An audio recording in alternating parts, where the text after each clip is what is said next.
오늘 우리에게 주신 하나님의 말씀은 마가복음 11장 1절에서 11절까지의 말씀입니다. 그들이 예루살렘에 가까이 와서 감람산 벳바게와 베다니에 이르렀을 때에 예수께서 제자 중 둘을 보내시며 이르시되 너희는 맞은편 마을로 가라.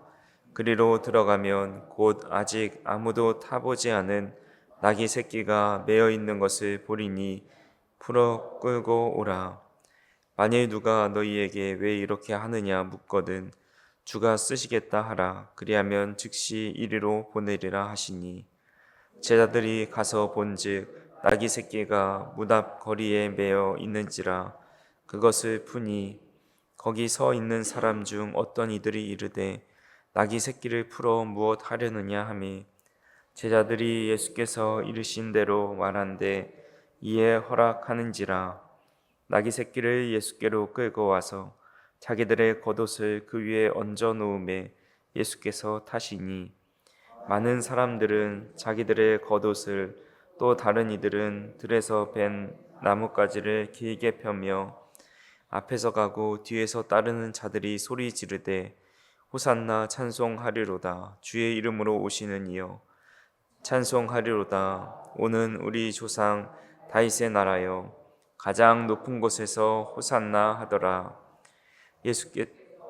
예루살렘에 이르러 성전에 들어가사 모든 것을 둘러보시고 때가 이미 저물매 12 제자를 데리고 베다니에서 나가시니라. 아멘. 예수님께서는 이제 예루살렘에 입성하시는 장면이 오늘 본문에 나와 있습니다. 그래서 예루살렘 근처에 있는 벳바게와 베다니에 도착하셔서 이제 두 명의 제자를 마을로 먼저 보내시면서 이제 나귀를 준비하고 또 그렇게 입성 준비를 하게 됩니다. 다른 사람들은 예루살렘에서 예수님이 어떤 일을 당하게 되실지 알지 못했지만 예수님은 이미 그곳에서 어떤 고난과 순환을 다 당하실지를 알고 계셨습니다. 예루살렘에 입성하시는 예수님의 마음은 어떠셨을까요?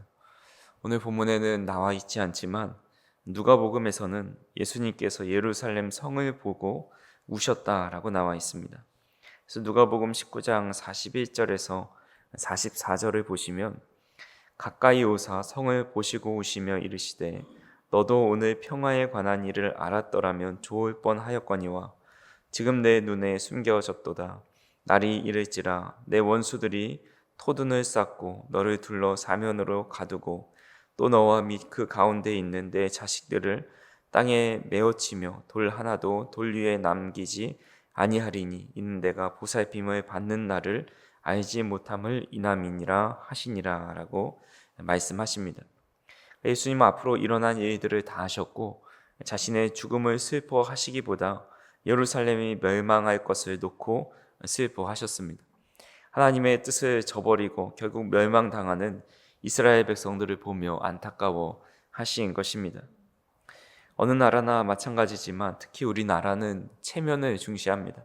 그래서 과거 양반들은 비가 와도 뛰지 않는다라고 할 정도로 자신의 몸이 젖는 것보다 체면을 더 중요시했고 때로는 목숨보다도 체면을 더 중요시 여길 때가 있었습니다. 그래서인지 우리나라는 주변 사람들의 반응을 많이 중요하게 생각을 합니다. 다른 사람들의 칭찬에 목말라 하고 또 남들에게 어떻게 보여지는지를 매우 중요하게 생각합니다. 그러다 보니까 사람들은 눈에 보이는 것, 남들의 평가와 시선에 따라서 기분이 좋아지기도 하고 기분이 나빠지기도 합니다. 그러나 예수님은 전혀 다른 모습을 보여줍니다. 예수님께서는 사람들의 환호와 찬양을 받으시면서도 결코 들뜨지 않으시고 오히려 예루살렘의 멸망을 생각하면서 눈물을 흘리십니다. 왜냐하면 주님의 마음은 언제나 하나님의 뜻을 이루는 것에 맞춰져 있었기 때문입니다. 사람들은 외형적인 성공이나 상황의 변화를 보고 하나님의 뜻을 생각하지만 예수님은 하나님의 뜻 안에 있었기 때문에 외형적인 것에 좌지우지 되지 않았다라는 것입니다. 그래서 순간적인 환호에도 흔들리지 않고 또 다가올 고난에도 낙심하지 않으십니다. 예수님께서는 사람의 뜻보다 하나님의 뜻이 더 크고 옳고 완전하다는 것을 아셨기 때문에 주변 상황에 예수님의 마음이 흔들리지 않았다라는 것입니다. 우리도 그럴 때가 있습니다. 신앙생활 하다 보면 남들의 시선이나 평가나 눈치 때문에 기쁨이 올 때도 있고 때로는 슬픔과 낙심이 찾아올 때가 있습니다. 하지만 하나님의 뜻을 바로 알고 또 그 마음을 하나님의 마음에 고정하면 우리는 외적인 환경과 또 반응에 휘둘리지 않을 수 있습니다. 세상이 우리를 인정하지 않아도 하나님 뜻 안에 서 있는 사람은 흔들리지 않을 수 있다는 것입니다. 간절히 바라기는 저 우리 성도님들이 사람들의 반응과 또 우리 주변의 환경이 아닌 하나님의 뜻에 따라 믿음의 길을 걸어가실 수 있기를 간절히 소망합니다. 예수님께서 예루살렘에 입성하시는 장면은 유대인들의 심장부라 할 수 있는 예루살렘에 들어가면서 예수님이 어떤 분이신지를 선포하는 것과 같습니다. 먼저 예수님은 어린 나귀를 타고 입성하심을 통해서 겸손의 왕, 또 평화의 왕이심을 선포합니다. 예수님은 제자 둘을 먼저 맞은편 마을로 보내셔서 아무도 타지 않은 나귀 새끼가 메어 있는 것을 보게 될 텐데 그것을 풀어 끌고 오라고 말씀합니다. 그리고 이것을 왜 가져가려고 하냐 물어보면 주께서 쓰시겠다라고 말씀하시면서 아주 디테일하게 지시를 하십니다. 예수님은 왜 크고 멋진 백마를 타고 입성하지 않으시고 어린 나귀를 타고 예루살렘에 입성하시는 것일까요? 특히 마태복음에 보면 암나귀와 새끼 나귀가 같이 있었습니다. 그러니까 이왕이면 어린 나귀가 아닌 어미 나귀를 타고 입성하셨으면 그나마 괜찮으셨을 텐데 이 어린 나귀, 때로는 예수님이 앉으셨을 때에 발이 끌리고 옷이 끌릴 수 있는 이런 작은 나귀를 타고 입성하십니다. 그 이유는 예수님께서 세상의 왕과는 다른 하나님 나라의 왕이심을 또 겸손과 평화의 왕이심을 나타내 보여주시기 위해서였습니다. 세상의 왕들은 전쟁에 말을 타고 나갑니다. 권세와 힘으로 자신의 힘을 드러냅니다. 우리 개선 장군들을 보면 군사력으로 세계를 제패한 후에 말을 타고 위엄 있게 입성하죠. 하지만 주님은 평화의 상징인 나귀 새끼를 타고 입성하십니다. 평화로 세계를 다스리신다라는 것이죠. 어린 나귀를 타고 누구도 전쟁에 나갈 수가 없습니다. 뛸 수도 없고 매우 불편하고 오히려 나귀가 짐이 될 때가 있습니다. 이 모습은 나는 피를 흘리지 않겠다, 무력으로 어떤 것을 행사하지 않겠다라는 것을 선언하는 모습과 같습니다. 개선 장군도 평화를 이루긴 합니다. 전쟁과 폭력과 파괴로 평화를 강요하죠. 힘으로 적국에게 복종을 요구합니다. 이제 전쟁이 그치고 평화가 오긴 하지만 그것은 참된 평화라 할 수가 없습니다. 일방적인 평화라 할 수 있죠. 그렇게 힘으로 얻은 로마의 평화는 결국 그들이 자랑하던 힘으로 멸망당하게 됩니다. 예수님의 평화는 십자가입니다. 예수님은 십자가의 처형을 당하러 예루살렘에 입성하죠. 로마의에서 반역죄로 처형당한 예수님의 평화는 강요가 아니라 하나님의 은총이었고 또 평화를 상징하는 나귀 새끼를 타심으로써 직접 말씀하진 않으셔도 내가 이 평화의 왕으로 이 땅에 이곳에 임한다라고 선포하시면서 들어가는 것이다 라는 것입니다. 그래서 스가랴 9장 9절에 보시면 시온에 따라 크게 기뻐할지어다 예루살렘에 따라 즐거이 부를지어다 보라 내 왕이 내게 임하시나니 그는 공의로우시며 구원을 베푸시며 겸손하여서 나귀를 타시나니 나귀의 작은 것 곧 나귀 새끼니라 라고 말씀하고 있습니다. 주님은 겸손하셔서 나귀를 타신다라고 말씀하시면서 그 나귀를 타신 이유에 대해서 구약 성경 때부터 이미 예언해 주고 계십니다. 그래서 예수님은 스스로 나는 겸손한 자다, 난 이곳에 평화를 선포하러 왔다 말씀하지 않으셔도 그 나귀를 타신 모습을 통해서 스스로 예수님이 어떤 존재인지를 또 어떤 것을 원하면서 그것에 입성하는지를 알려주고 있다는 것입니다. 그렇게 평화를 선포하러 들어오신 주님을 우리는 어떻게 맞이해야 하겠습니까?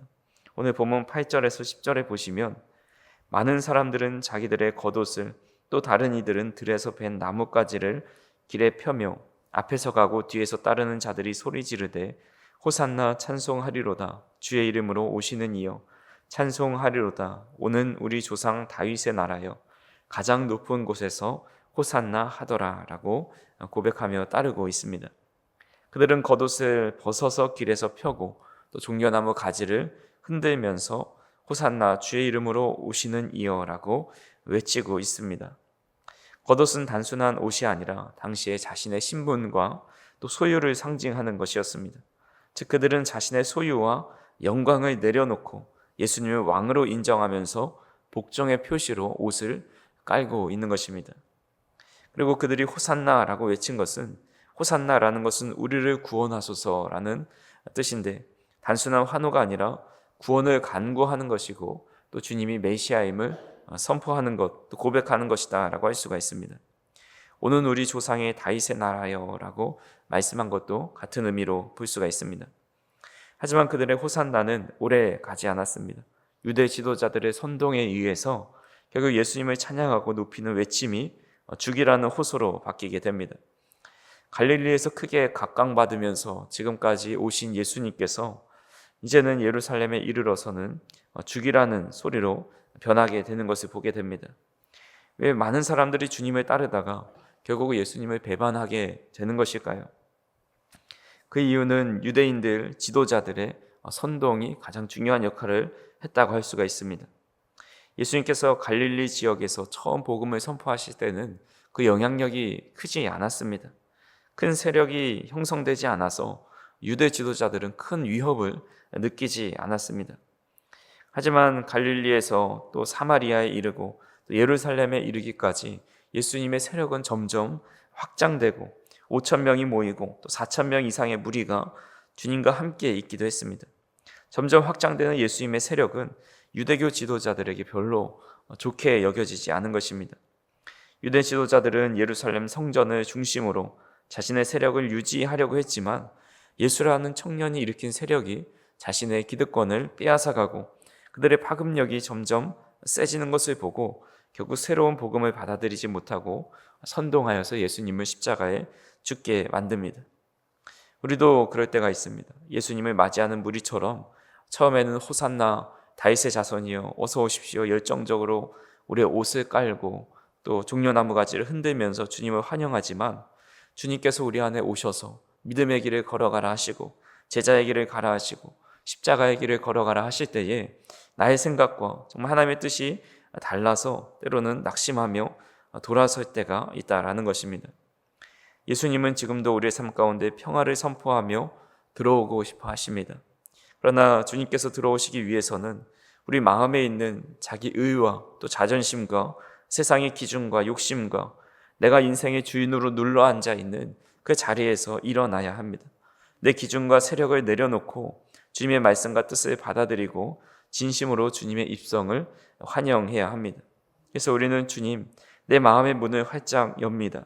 만왕의 왕이신 주님, 또 참 메시아이신 주님, 평화의 왕이신 주님, 어서 오셔서 나를 통치하시고 다스려 주시고 변하지 않는 늘 주님을 환영하는 마음을 가지고 주님의 뜻을 따라 살아가기를 굳게 다짐하면서 종려나무 가지를 흔들며 주님을 환영해야 한다라는 것입니다.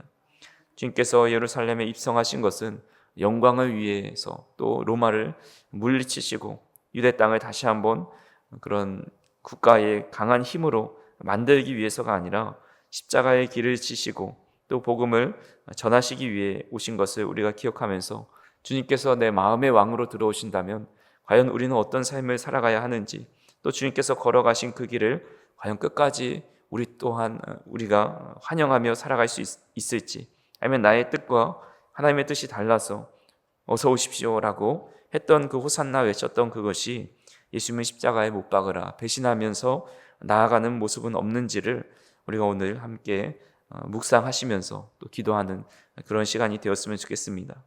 예수님은 평강의 왕으로 평화의 왕으로 우리 마음에 찾아오셨고 이 땅에 찾아오신 또 예루살렘에 입성하신 그 예수님의 뜻을 우리 또한 받아들여서 겸손하게 우리도 이 세상을 살아가고 십자가를 지며 살아가는 저 어린 성도님들이 되시기를 간절히 소망합니다. 기도하시겠습니다.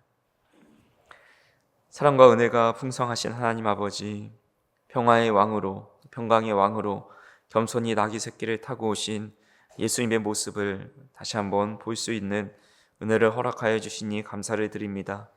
십자가의 사랑으로 또 겸손하게 우리의 마음 가운데 찾아오셔서 우리가 함께 하시기 위해 우리의 마음을 두드려 주시는 그 하나님의 은혜를 생각하면서 오늘 우리는 마음의 문을 활짝 열고 우리 안에 있는 교만과 또 자기의 의와 주님보다 앞서려는 욕심을 다 내려놓고 우리의 왕자의 주님을 가장 높은 곳에 가장 좋은 자리에 모실 수 있도록 인도하여 주시옵소서. 주님의 십자가의 길과 또 주님께서 걸어가신 그 길이 나의 생각과 다르다 하여도 믿음으로 우리가 그 길을 함께 따르는 참된 제자가 될 수 있도록 인도하여 주시고 주님의 평강과 또 겸손의 모습이 우리의 삶 가운데, 우리의 가정 가운데, 우리가 살아가는 삶의 터전 가운데 드러낼 수 있도록 인도하여 주시옵소서. 오늘도 왕이 들어오실 때에 우리의 마음의 문을 활짝 열고 마음의 왕자의 주님을 모시는 우리 모두가 될 수 있도록 인도하여 주시고 삶의 모든 선택 앞에서 하나님께 묻고 또 하나님 앞에 겸손히 뜻을 구할 수 있는 우리의 삶이 될 수 있도록 인도하여 주시옵소서. 오늘도 기도하는 이 시간을 통해서 우리의 교만과 의와 뜻을 다 내려놓게 하여 주시고 주님만을 마음의 왕자로 모실 수 있도록 인도하여 주시옵소서. 감사를 드리며 예수님의 이름으로 기도하옵나이다. 아멘.